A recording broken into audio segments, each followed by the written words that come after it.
உங்கள் வீட்டில் பில்லி சூனியம் இருக்குது, நம்மளுக்கு ஏதோ செஞ்சு வச்சுட்டாங்க அப்படின்னு பயப்படுறவங்களுக்கு இந்த பதிவு. பில்லி சூனியம் வச்சுருந்தாங்கன்னா அந்த வீட்டில் எப்பொழுதும் சண்டை சத்தம் இருந்துகிட்டே இருக்கும். நோய் நொடி ஆஸ்பத்திரி போயிட்டே இருப்பாங்க. எப்பொழுதுமே மனசோர்வாக இருப்பாங்க. இந்த மாதிரி இருக்கிறவங்களுக்கு பயத்திலேயே எனக்கு அது செஞ்சுட்டாங்க இது செஞ்சுட்டாங்க இருக்கிறவங்களுக்கு இந்த பதிவு.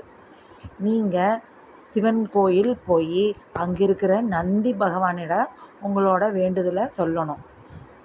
48 நாள் நீங்கள் போகணும். 48 நாளும் போய் சிவன் கோயில் போய் அங்கே இருக்கிற நந்தி பகவான்கிட்ட உங்களோட குறையெல்லாம் சொல்லி உங்கள் வேண்டுதெல்லாம் சொல்லி நீங்கள் சாமி கும்பிட்டு வரணும். அப்படி 48 நாள் நீங்கள் செஞ்சீங்கன்னா உங்கள் வீட்டில் செஞ்சுருக்கிற பில்லி சூனியம் ஏவல் எல்லாமே வெளியேறிடும். உங்களுக்கு எல்லாமே நல்லது நடக்கும்.